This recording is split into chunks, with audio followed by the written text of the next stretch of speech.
What's up, self-healers? Welcome to my channel, Closing the Gap, where we make a conscious effort to meet you where you're at on your spiritual journey. If you enjoy this video, please don't forget to like and subscribe. Every like and subscribe is appreciated. And share if you feel to. So today I will be going over the topic of Kundalini awakening and the reason that it causes such havoc and chaos in our lives. So for those who have not watched previous videos on Kundalini awakening, Kundalini is an energy that is stored at the base of the spine of every human being. Kundalini means she that is coiled. And so it's akin to a snake being coiled, how a snake might coil up and while it's asleep. Well, this energy remains dormant until it is awakened. It can be awakened in several ways. One way that it can be awakened is through trauma. If someone was to have a car accident and jolt the back or hurt the back area, and the Kundalini awakens. One area can be through, one way that can be awakened is it can be awakened through childbirth. So it can be awakened in ways that a person might be in an accident or extreme trauma to the body. It can be awakened through traditional ways, which they refer to as naturally awakened, through yoga and through meditation. People who practice these spiritual practices for years and years. It can also be awakened through partaking in plant medicines and things such as ayahuasca, San Pedro, and other medicines that aren't plant medicines, such as LSD.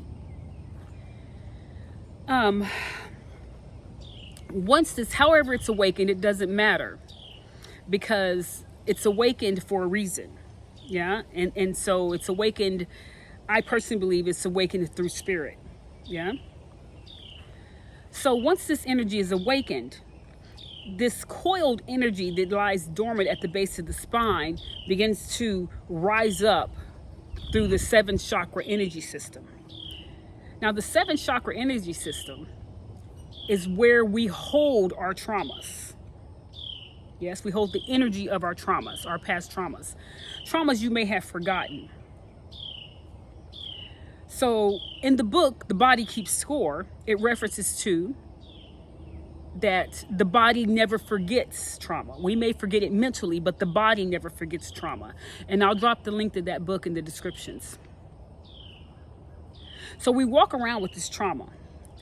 And when a chakra system is healthy, it spins like air or like water, or how fire, or the elegance of fire, or the elegance or the gentleness of water, or the roughness of either one of those. So it can go either way. It can be out of balance in a way that's gentle and smooth and natural, and it can be out of balance in a way that's chaotic, or it can be blocked. Most times, not all the time, some of them can be blocked and some of them can be out of balance, right? The heart can be blocked and the root chakra can be out of balance. So we can be heartless workaholics. Okay, that's just an example. So when these energy centers are blocked, that trauma is locked in there. So the Kundalini awakening is akin to a cork grinding into a corkscrew, or a drill grinding into concrete, breaking up concrete.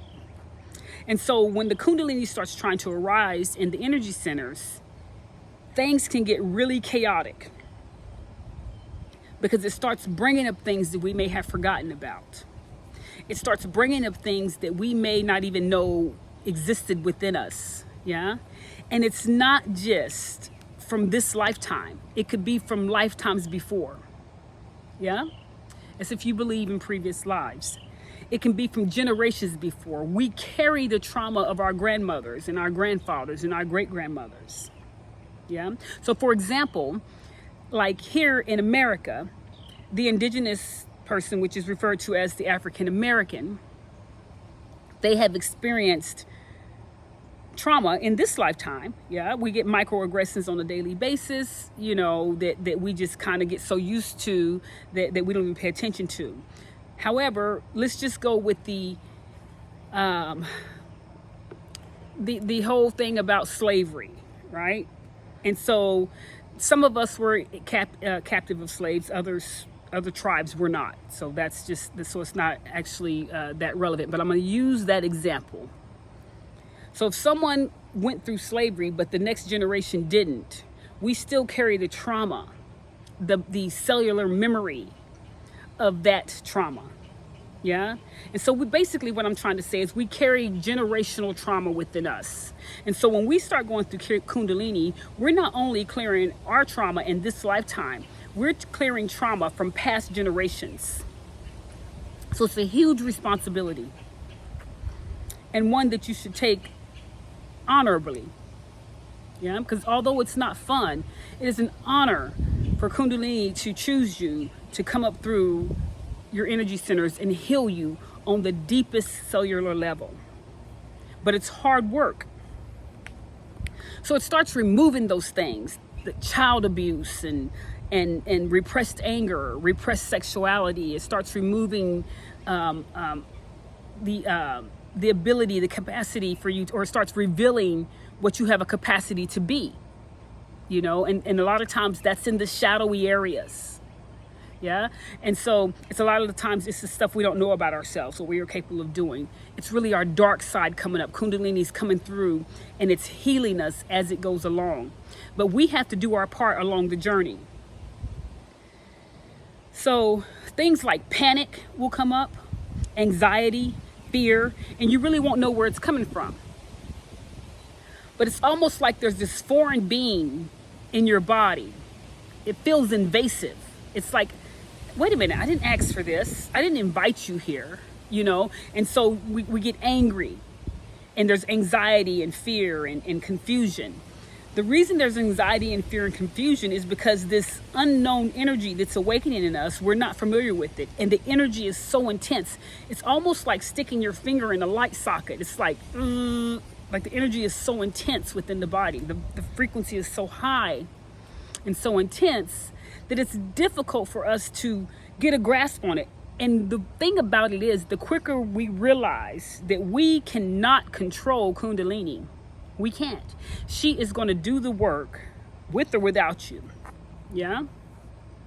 So the one main thing that one should do during this phase of Kundalini, usually when it's going through the root chakra, the sacral chakra, the solar plexus chakra, right? Root chakra being survival, solar plexus chakra being our creativity, our sexuality, and the sacral chakra being our creativity and sexuality, and the solar plexus being our power center, our control center. We try to control this portion of it. Like, what's going on? Oh my God, I'm going crazy. What's going on? Somebody help me. I don't know what's going on. I don't know why I'm afraid. I don't know why I have anxiety. I don't know why I have fear. Take a deep breath. Once you've acknowledged that this is not a mental health issue, you don't have anything going on with you. Now, if you go to the doctor during this time, they are probably going to diagnose you with anxiety, depression, and things of that sort. But stay in tune with your spirit and ask your spirit what is going on. Once you determine that it is Kundalini, right, and it's not some mental health thing that needs medical assistance, take a deep breath and settle into that thing. And you just kind of go through it. Yeah. One thing that I've noticed about Kundalini is that the lower three chakras is the hardest. And it could last for a while. But Kundalini will put on the pressure and then she'll back off. And she'll put on the pressure and grind some more and then she'll back off. So I want to give you some tools today on how you can get through this portion of Kundalini awakening. If you can, you need to find a safe space, somewhere where you can be alone. Now, I know this isn't feasible to everyone. People still have jobs, they still have their children, they still have college, they have all this stuff they have to go through. I guess I was blessed on that my Kundalini awakening started after I went through all that stuff. But if you do have children and you have a job and things like that, just try to carve out some space on purpose just for you, even if it's in your car, or if it's on your lunch break, or it's after the children go to sleep, or just before the children wake up. Carve out some time for you. But I would like you to get 3 journals, yeah? One journal is going to be for shadow work. One journal is going to be to document your inner child work. And one journal is going to be your natal chart. The reason I bring up your natal chart, which is an astrological chart, is a blueprint, a snapshot of the sky at the time that you took your first breath. And it's everything that's already happened in your life has already been written in the stars. Your natal chart will show this to you. And it can also show you things that have happened in your previous life. So I would find an astrologist, and I can drop a couple of links down of astrologists that I have followed that can walk you through your natal chart, that can help you understand what you've come back here for, what you've come back to do. I can also assist you with that. I am a natal chart reader, but it's just the basics, but it would give you enough what I've used to help myself, basically. So I'll drop a couple of links to astrologists who can assist you with your natal chart. But your natal chart is a huge part of your journey. It will help you know what you've come back here for. It will help you know some of the things that you are to go through in order for your soul to evolve in this lifetime. It'll help you know things that have happened in the past. Okay, so your natal chart's a big part of this. But you want to get 3 journals. You want to do inner child work, which is the foundation of shadow work. Yeah, and then you want to get a journal for shadow work, and you want to get a journal for your natal chart. And when you get time to set aside, you want to write in these journals. Yeah. So let's just say what Kundalini is working on is causing you fear. You want to go back and say, when was the first time I ever felt fear? Well, the first time I felt fear, I was 6 years old in a car wreck, or someone broke into my house, or whatever your fear was. Or we woke up on Christmas and there were no toys. For a child, that's traumatic, yeah? And so you want to write that down. And then you want to write how that made you feel. So you want to go through the process of how it made you feel, what you felt inside. What were your fears? What did you think your friends were going to say? What were your fears when you didn't have food, or when you had the car wreck? Did you feel out of control? How'd you handle that? What'd you do to process that? You want to write that down. You want to go back as far back as you can remember. Yeah? And so you want to connect the fear from your first time experiencing fear to what you're feeling now. What are you feeling right now? Why do you feel afraid? I don't know why I'm afraid, but what do you feel? I feel out of control. I don't feel like I have control over anything. Kundalini going through the body will make one feel like they have no control, because at the end of the day, you don't have any control of what this energy is going to do. So it can feel very invasive. People who have experienced bodily harm, like sexual assaults or domestic violence, this is an invasion of your space. It's something that's not welcome. It's something that's not wanted. And so Kundalini can almost feel like that, because it's like, this is something that I can't stop from happening. So in doing inner child work and doing shadow work and in learning your natal chart and learning what you've come back for and what your karmic debt may or may not be, it gives you some type of control, but at the same time, you're allowing Kundalini to do its work. So what I want you to remember is that Kundalini comes in and it pushes in with chaos, causing anxiety, fear, depression, confusion, anger, but it will subside. It will subside, and everything will feel normal. And then it'll push the gas again, and then everything will feel normal. Those are some symptoms of Kundalini. Now, everybody has different symptoms, but I'm sharing with you what I've went through. I'm thinking that if it's an actual mental health issue, there is no letting off the gas, giving you a breather. Okay, I've gotten through the first phase. Mental health is going to be just continuous. You're never going to get a break.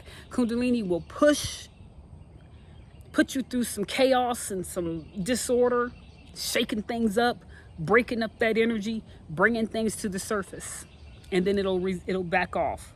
But once it brings these things to the surface, for example, in my case, repressed anger, I had to go back and write, when was the first time I ever remember being angry? what happened during that time. It doesn't have to be when you were 6 or 7, although probably the first time it happened, you were a little like that. But go back to the time that you can remember when the first time you were angry and your anger wasn't acknowledged. It wasn't respected. No one even considered it. And so you ended up repressing it. The dog is angry at me because I stopped feeding her, because every time I fed her, her shadow would come out and she'd beat up the little dogs trying to keep them from her food. So I stopped feeding her. So now she's over there eyeing me. I'm ignoring her. Yeah. So anyways, shadow work can be rough. I mean, Kundalini energy going through the lower 3 chakras can be very rough. Now, I do want to give you a bright light at the end of the tunnel. When Kundalini goes through the heart chakra, which we will be speaking on in another video, there is a state of bliss. So you do get phases where there is just a state of bliss. I mean, unreal bliss. You know, like, wow, you feel as though you have arrived. But just like this the chaos, it's temporary. Yeah. I want to talk about that in a separate video because I don't want you spending time chasing that bliss, because there is a level of balance when it comes to Kundalini. I can only speak from my experience, but I think my experience is valid and I think it will help other people. And so that's the reason I'm sharing this quite personal journey. During your shadow work, there are certain books that you can use, certain links you can use. You know, you just reach out and get the information that you need. But one of the books that has really helped me with shadow work is called Meeting the Shadow. Yeah? The Hidden Power of the Dark Side of Human Nature. And there's several authors. They all give their examples of different types of shadow work in spirituality, shadow work in spiritual circles, shadow work with your husband, shadow work with your children. You know, the shadow comes out in these places. Usually the shadow comes out in the people that are closest to you. So when Kundalini starts going up through these last 3 chakras, your shadow can come out, can vomit itself out on the people that are closest to you. You have to recognize when it's you and not them, because you can really lose family members during this time. So staying in tune with yourself and your own shadow work, and knowing when it's your shadow versus the other person, knowing the difference between something dark coming out of you and you projecting it on the other person, versus taking the time and saying, wait a minute, this might be me. Take it from me. It's better to go within self and say it might be me than it is to demolish the other person. Now, when you see I use the word demolish, my anger was, baby, over the top. Okay? So you got to be careful with that. You want to be, shadow work will keep you in tune with yourself to let you know when what's happening is coming from within. You may not recognize it because it's been hidden in the subconscious. We talked about this. The subconscious, the shadow is the car, but the subconscious is the driver of the car. You know, and so that subconscious is leading us. We may have had something happen to us before. Someone may say, for example, we may have had a trauma happen to us before, and someone may just casually bring up the conversation of that particular trauma. And when we're going through this Kundalini awakening, we may perceive it as, is this person throwing shade? Is this person trying to offend me? And then we project on that person, when that person is really innocent. But because we're doing that shadow work, because Kundalini is going through those lower 3 chakras, we're in survival mode. We're trying to control things. We're in defense. So we want to kind of stay grounded and try to make sure that we are in tune with ourselves. Do your shadow work. Do your inner child work. Remember the first time you felt that, whatever emotion you're feeling, and you want to write about it. You want to study C.G. Jung, the Red Book, which I don't think anybody ever reads this whole book, but it's a good book to have in your library. And get the information and study you know, and do that in the time that you have. I know that if you're busy with jobs and children, you want to use your spare time resting, but you're going to have to do the work, because if Kundalini has chosen you, you really don't have a choice. You're going to prolong your agony. You're going to suffer longer. And so we want the bliss of Kundalini. We want to get to the point where we can start integrating Kundalini, where we have a grasp on things. And you'll start seeing yourself change. You'll start seeing the real you come out. Now, I don't know how much further I have to go. I'm going to be honest with you. I don't know what tomorrow holds when it comes to Kundalini. But I do know that resting in it, sitting in it, and allowing will assist you along your journey, because there's nothing you can physically do about it. So if you need that control, you need to feel like you're doing something to help yourself, shadow work, inner child work, studying your natal chart will be perfect tools for you along this journey. That's all I have for you today. Thank you for tuning into Closing the Gap, where we make a conscious effort to meet you exactly where you're at on your spiritual journey. Don't forget to like and subscribe and drop a comment. Hey, leave me some comments. How can I improve? What can I do? I appreciate the feedback, yeah? Good luck to you on your Kundalini journey. And you got this. You have everything you need inside of you. Trust that, believe that, and rest in that. Y'all have a good day.